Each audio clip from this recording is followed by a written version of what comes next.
shout out to all of our listeners. Thank you for tuning into the Franchise Friday podcast.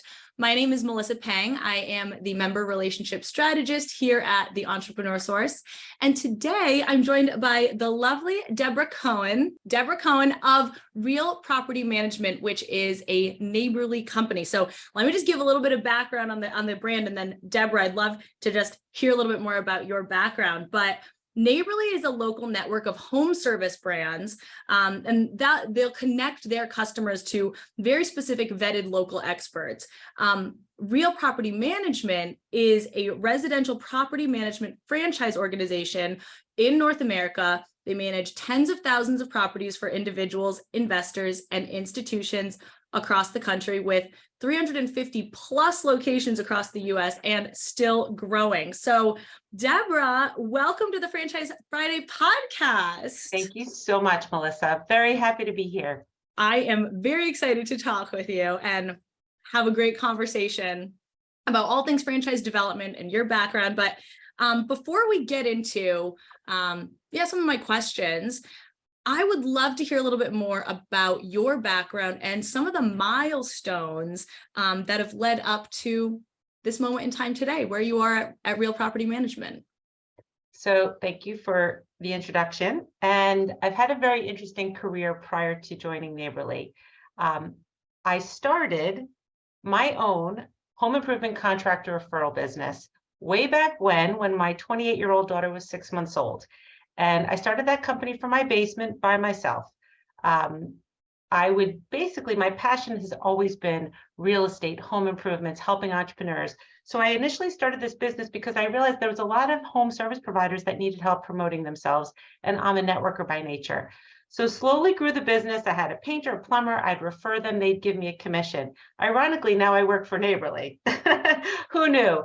But I started this business from my basement. The company was Home Remedies. And as it grew, other entrepreneurs looked to me and they said, I'd love to start a business like yours. Flash forward 20 years, I helped launch over 1,000 home improvement contractor referral businesses across the country. Wow. Started the business from my basement. Literally, I went into labor with my second daughter in the basement. This is true entrepreneurship, everyone. Eventually, my children grew. And I realized that I didn't need to be home anymore because that was really the impetus. I wanted that work-life balance. I wanted to be home for my family. And I decided I was going to sell that company and potentially retire, but I got bored very quickly and found Neighborly subsequently. And Neighborly really encapsulated everything I had loved about my own career. I loved, again, working with the entrepreneurs, helping them launch businesses, home improvements, real estate. And this just put it all together. But the bow on the package was that I wasn't doing everything by myself. In franchising, you've got teams of people who handle marketing, technology, coaching. I was doing all of that. So now I'm part of a team who supports me in doing what I love. And I've been with Real Property Management 3 years, recently promoted to team lead. So I run the franchise development division and absolutely love what I do. And we absolutely love working with you and your team. And we've seen great success together, which we're going to talk about in a little bit. But before we get into all that, I, first of all, love that you went from entrepreneur, starting up your own business, a young mom with that baby, and you decided to just start building this business. Let's start there. How did you do that? Was it just something that organically started happening, or how'd you put those pieces together? That's an interesting question. I bootstrapped it and I did it all on my own. And I really, anybody who's in business knows you cannot be an expert in everything. And I learned that early on. So initially I started doing what I love and focused on the aspects of my business I knew I was good at. I love networking with contractors, promoting, marketing, sales. And then I hired a team.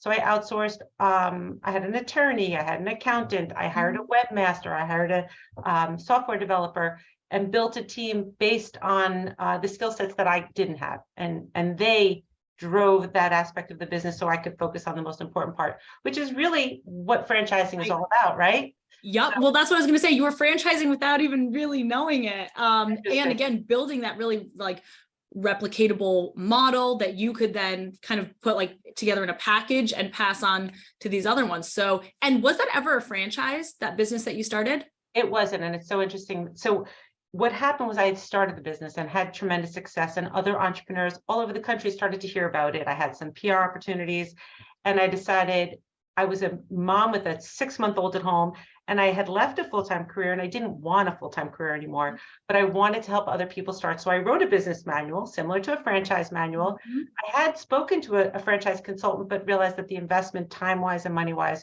was more than I could handle.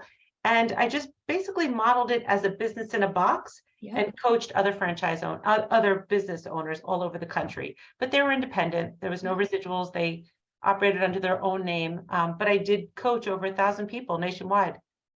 And what's fascinating to me is you went from entrepreneur to franchisor, essentially, into the franchising space. And a lot of times when we're talking to candidates, we're talking to clients, they're looking at kind of, those are options. And one of the options is a startup. One of the options is franchising. What you've said a few things where you knew what you were good at, you knew what you liked to do, and you kind of outsourced and found other experts to take on the other parts of the business you weren't good at. And then you love helping people. And I think that all translates beautifully into the franchising model. But from your perspective, going from entrepreneur, you're the business, you're doing it, you're getting it done, into the franchisor, like what attracted you? I can guess, but what attracted you to the franchising, and like, what do you see from your perspective going from entrepreneur, solopreneur to franchisor? I love that question, because I think that's what drives me every single day. I have a very unique perspective. I think that I'm passionate about what I do because I've walked in their shoes. And I know what it's like to do it on your own, and I know what it's like to do it with support. And I could speak to both. And I would say that there are people I talk to who are diehard entrepreneurs who aren't willing to follow a franchise system. And sometimes some of our best franchise owners, they don't launch as quickly as we like, because they have that feeling of, I've been an entrepreneur, I know what I'm supposed to do, and I'm going to do things my way. And then they pivot and they're like, okay, well, I hit a wall, and now I need to start following systems and rely on other people.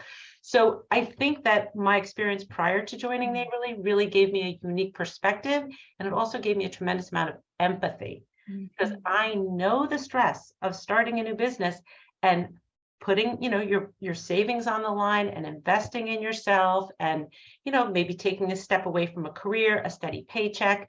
I know what that takes. So I think that kind of empathy, bringing that to the table, gives me a very unique perspective with my candidates. Absolutely. And this is a beautiful segue into what I want to talk about, which is your ability to collaborate and work with the Entrepreneur Source coaches and their clients in such a fantastic way. And I'll say we don't see that across the board with every single franchisor member. And so what I really want to bring out is how you do that. I think the reason you talked about empathy is a big deal, and having been in their shoes and walked in those candidates' footsteps, so to speak, you've kind of been down that path. That's a big piece of it. But for someone who maybe a new franchisor who's starting to look for candidates, or maybe someone in a franchise development role, how do you create that experience? How do you create that collaboration and weave that into your everyday? Because you do it so beautifully, and I hear it from clients and coaches in our community. Thank you. Thank you. Well, first I'll say hats off to TES, because your coaches are phenomenal. And it's a partnership. It is a partnership, and authenticity is key. And I think that when you enter into a relationship with a candidate, with a coach, with a consultant, you need to be aligned on what's best for the candidate and their future and their family. It's a marriage, and both people have to come into the marriage, the franchisor and the new franchisee, committed to success. And I think if you lose focus of that, that's where, the experience goes awry. The greatest gratification that I have in what I do every day is helping people achieve their dreams and goals of financial independence, creating a legacy, just getting out of a job that they don't like, creating some jobs in their community, giving back to their community. That's the soul of what we do in franchising. And I think that the TES coaches that I work with, that is what they truly believe in. They walk the walk, and they are truly committed to what's best for the candidate. And I also feel that way. So the partnership works.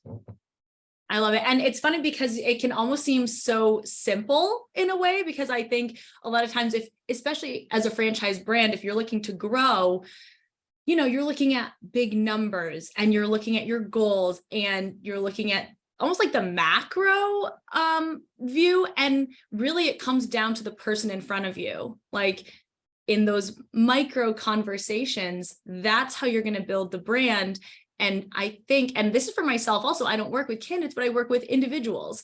I have a big picture, I have goals, but I'm also working with individuals. And so how do you speak to that person right in front of you and connect with them? That's how you're going to grow your brand, your reputation, and your system, one person or one, you know, group at a time, depending on what you're into.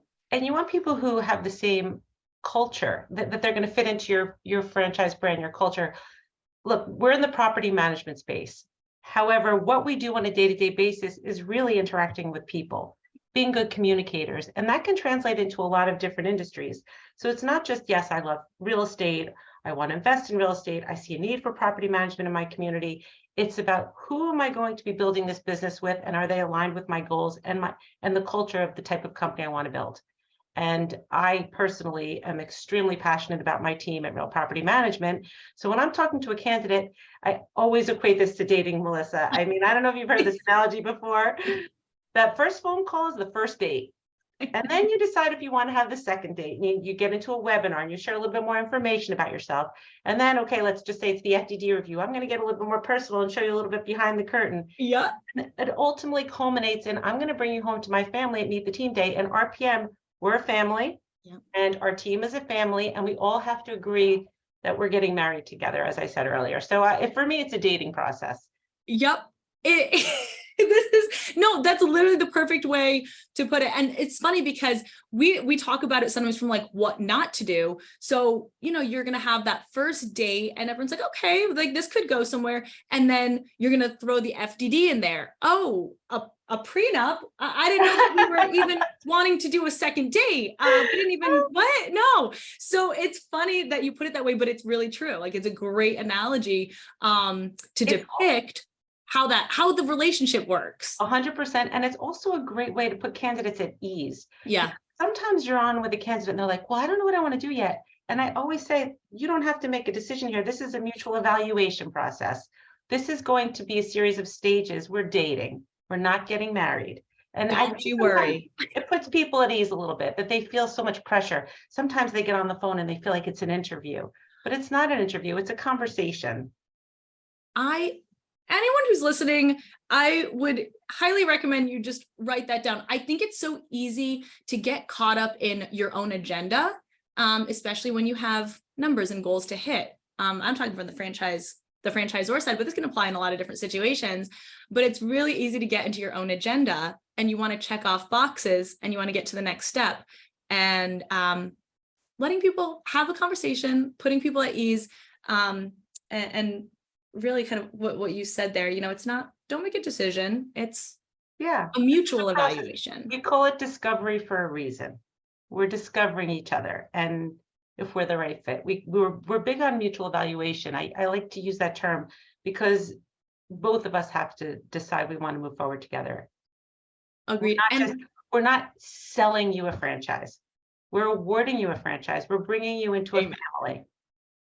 Amen. And I think too, we sometimes forget, especially being in franchising and you see how great it can be and all the benefits, you forget how much fear there can be around this for candidates, because they oftentimes are new to franchising. This is a whole new world. They're being introduced for the first time and they're putting a lot of they're investing time, energy, resources. That includes money. There's some risk involved. And so I think we sometimes forget about the fear on the other side and we just think, oh, why are they not getting it? But that definitely goes back to what I empathy. said earlier. Exactly. I've walked in those shoes. Yeah.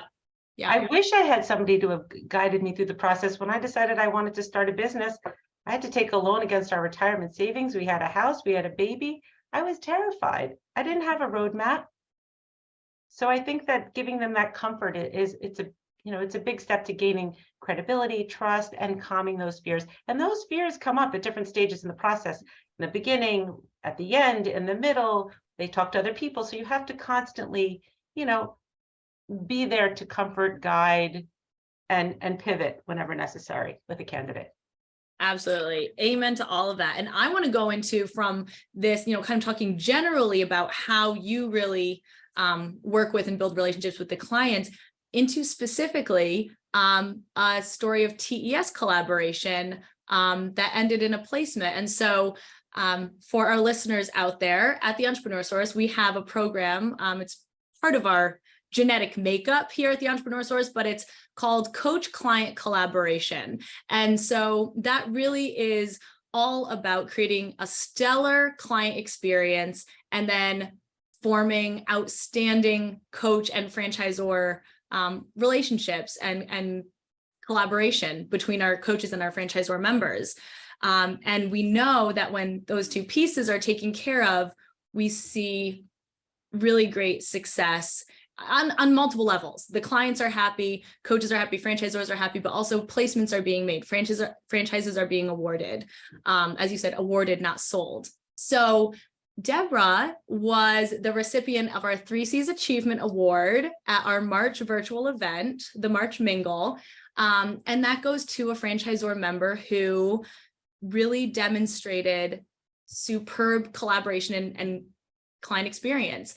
And so Debra was nominated by one of our coaches, Liam. Shout out to Liam, whom we love, and really wanted to let you share that story behind that nomination and the award. And again, I know you weave 3Cs and all these things into your everyday, but specifically, what went on with Liam and his client and you to get it to that point where the client moved forward? Like, give us some of the details, the good and the bad. Well, first of all, I think anybody listening who knows Liam knows he's a class act and a true pleasure to work with. So our candidate was a veteran, and it was a long-term process. I initiated conversations with him. I guess it took place over the course of almost a year, maybe 9 months. He was exiting the military. His wife got pregnant during the process. He was transitioning out of a job. They were moving into a new house. The funding wasn't there because all the money, and it was just one barrier after the next. But the candidate, and his name is Joseph, I don't want to disclose his full name, was sincerely interested in real property management. And as anybody knows in this process, time kills deals. That's what people say all the time. And if time doesn't kill deals, a baby and a new house and exiting the military all at the same time certainly are several hurdles to overcome. But Liam, patient and calm. We had check-ins with him regularly, checking in on his best interests, on his family, on his wife, and developing a friendship along the way, because he's so much fun, whether he was here on Long Island near me or at his house skiing. And surprisingly, the process continued. It was a very long, drawn out process. And ultimately, we stuck with Joseph. And when the timing was right for him, we all reconvened, recollaborated, a lot of frick and frack with all of the TES coaches.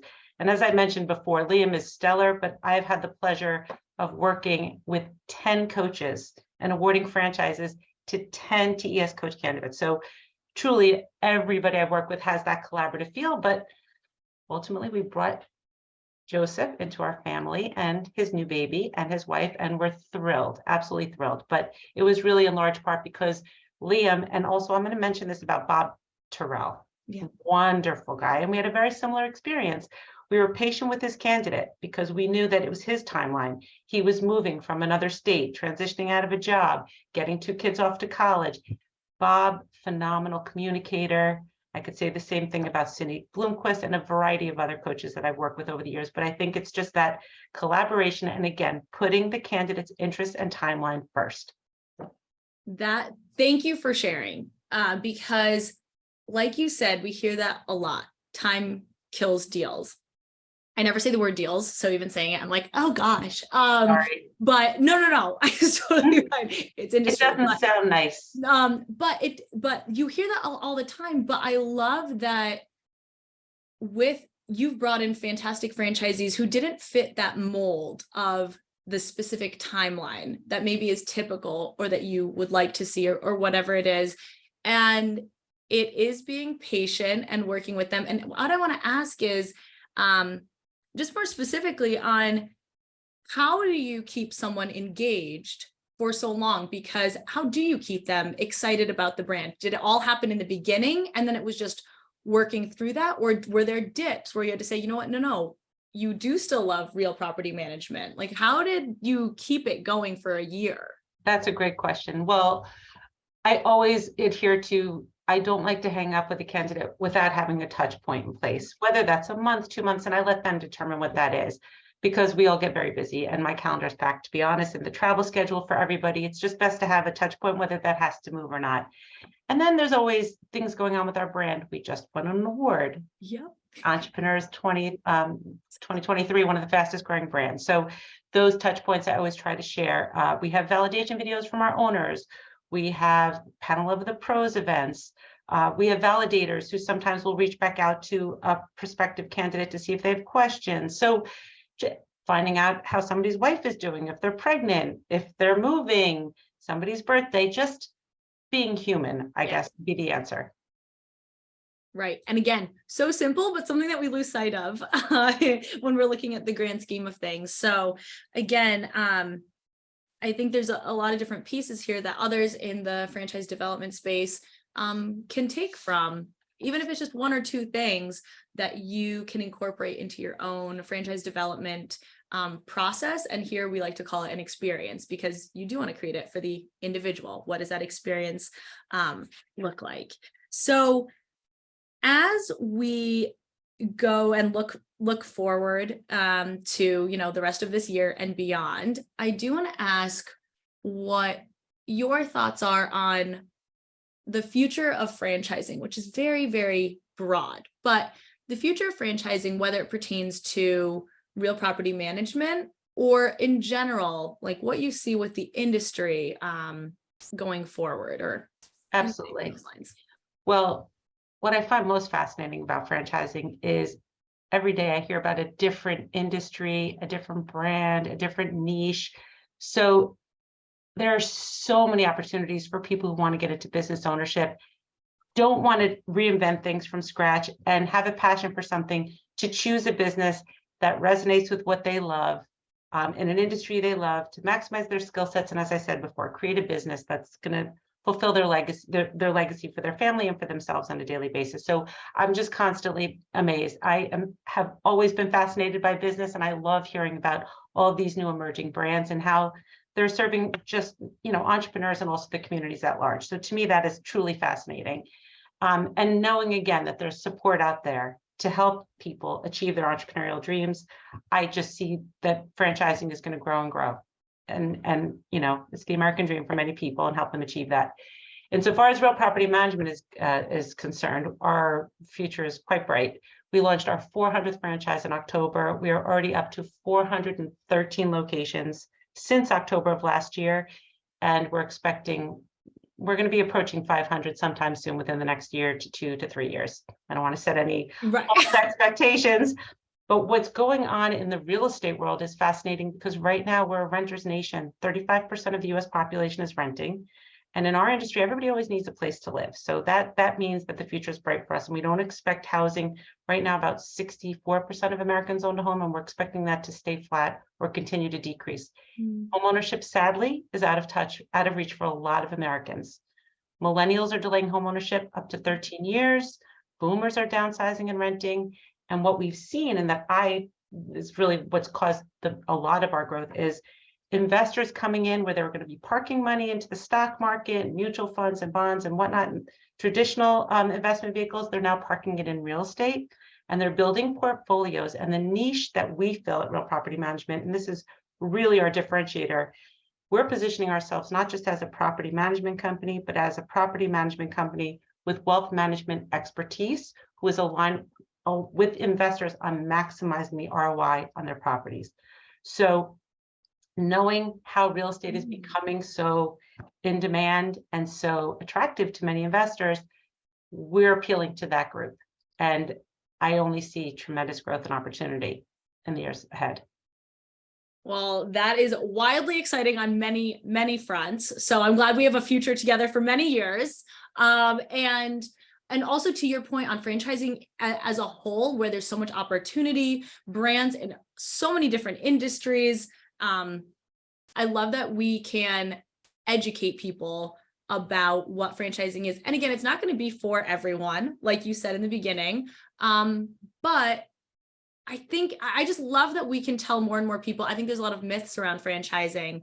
And so the more we can help educate people on the benefits and there's so many pros and how it can work for you. And again, in your community as a small business owner, you don't have to be, this massive multi-unit operator. You can achieve it just with your family, a veteran and his wife and new baby. Yeah. Be in business for yourself, not by yourself. That's franchising. That's franchising right there. Okay. I want to wrap this up with just a few questions. So I couldn't choose just one. So we're just going to do, and you don't have to answer like in great detail, just quick is fine. But looking back, what is one thing that you would do? What is one thing that you would do differently when it comes to franchise development? Looking back, if you knew it now, what would you do differently? In my past 3 years at Neighborlinks? Or nothing. Well, I've had a very wonderful 3-year ride so far in there, but I have to say, I landed with a phenomenal brand, a phenomenal company. Maybe I would have found them sooner. You know what? That's a good answer to have.